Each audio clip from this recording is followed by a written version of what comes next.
Welcome to the Medical Zone. In this video we have a look at jaundice. Jaundice is a yellowish discoloration of the skin, the mucous membranes and the sclera, the white of the eyes. Jaundice is caused by elevated levels of the chemical bilirubin in the blood. When bilirubin is elevated, this can also be called hyperbilirubinemia. If you don't know yet about bilirubin, please click on this video annotation to watch the explanation video about the metabolism of bilirubin. There is also a link in the video description below. It should be made clear that jaundice is not a disease, but it's rather a visible sign of an underlying disease process. Jaundice is typically seen when the level of bilirubin in the blood exceeds 2.5 till 3 mg per deciliter. In this video we will have a look at jaundice in adults and in neonates. We will first focus only on adults. When jaundice occurs in adults, there can be a variety of underlying medical conditions, some of which are serious and potentially life-threatening. Any adult who develops jaundice needs to undergo a comprehensive medical evaluation in order to determine its cause. We will now shortly discuss some of these possible causes of jaundice. Increased bilirubin in the blood can be caused by different mechanisms. To understand these better, it's essential to know the normal bilirubin metabolism. Jaundice occurs if there is a dysfunction of the normal metabolism or excretion of bilirubin. This disruption in the metabolism or excretion of bilirubin can occur at various stages, and it is therefore useful to classify the different causes of jaundice based on where the dysfunction occurs. This classification leads to three groups. The first group is called pre-hepatic causes. Simply said, this means that the problem is before entering the liver. There is more production of bilirubin because of red blood cells that are broken down. This process of increased red blood cell destruction is called hemolysis. The erythrocytes are destroyed more quickly and therefore more unconjugated bilirubin is present in the circulation, which will in turn give rise to a yellow color. Possible causes of hemolysis are inherited red blood cell membrane defects, such as spherocytosis, or erythrocyte enzymatic defects. An example for this is the glucose 6-phosphate dehydrogenase deficiency. Another possible cause is sepsis, in which oxidative stress damages susceptible red blood cells. Of course, these are just examples, but remembering these examples might be useful for understanding the various ways of increased red blood cell breakdown. Now we will have a look at the second group, called hepatic or also intra-hepatic causes of jaundice. Jaundice caused from within the liver can arise from abnormalities in the metabolism and the excretion of bilirubin.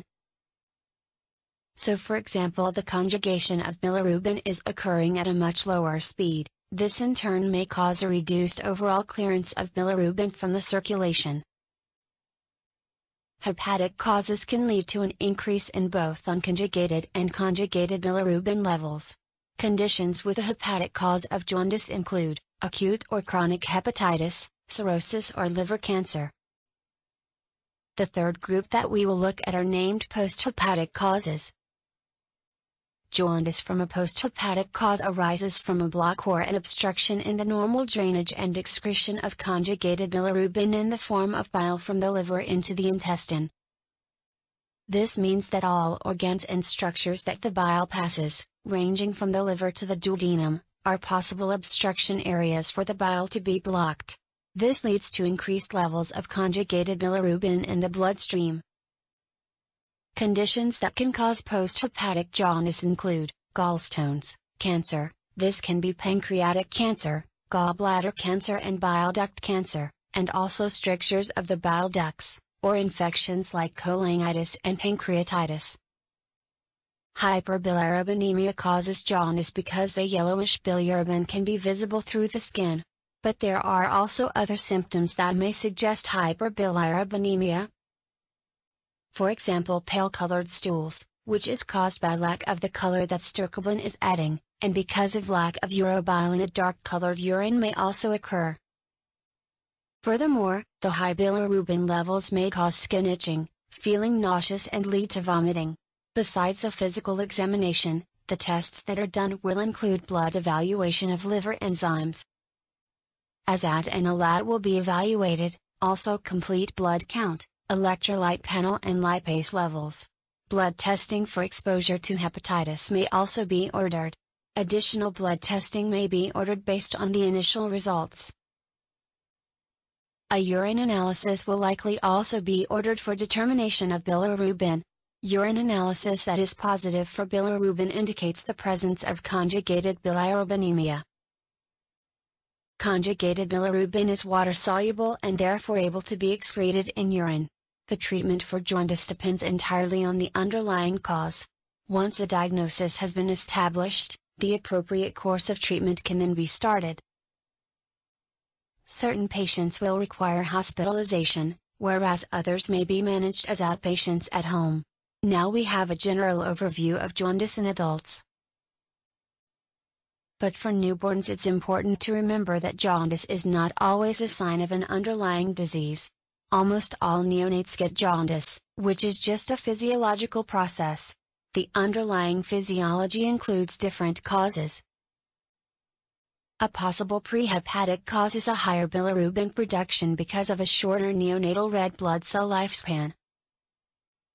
Secondly, a hepatic cause of physiological jaundice in neonates is a deficient conjugation of bilirubin because the responsible enzymes for conjugation are present in much lower concentrations than in a fully developed person.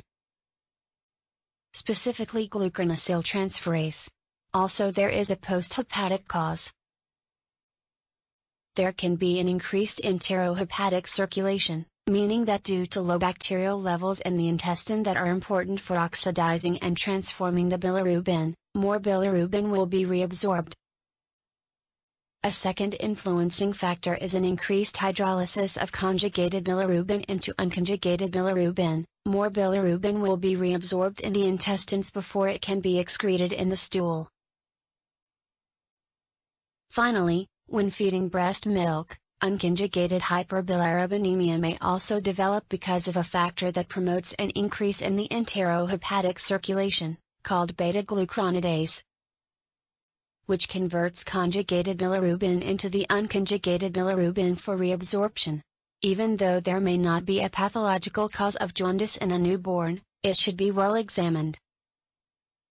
A possible non-physiologic cause of jaundice is hemolytic disease, in which a mother's rhesus blood factor is not compatible with her baby's, which will lead to breakdown of red blood cells by antibodies of the mother, and hereby producing more bilirubin. So, what are the risks of too much bilirubin? When bilirubin levels get very high, this may lead to bilirubin encephalopathy. This is better known as kernicterus. In this phase, lipid-soluble unconjugated bilirubin is deposited in the brain cells and disrupts neuronal metabolism and function. This occurs mainly in the basal ganglia of the brain. Kernicterus causes permanent brain damage and should therefore be prevented by treating jaundice before the bilirubin levels get too high. Symptoms of kernicterus are extreme sleepiness, lethargy, a high-pitched cry, poor muscle tone and a fever. Also other symptoms like movement problems, hearing loss, learning problems and developmental disabilities, which are related to neuropathy, are possible. I hope this video has helped you gain an understanding in jaundice and its possible underlying causes. I hope you will remember that jaundice in neonates is very common and most of the time has physiological causes. I hope you liked this video and found it useful. Please leave a like, and subscribe to not miss any new videos.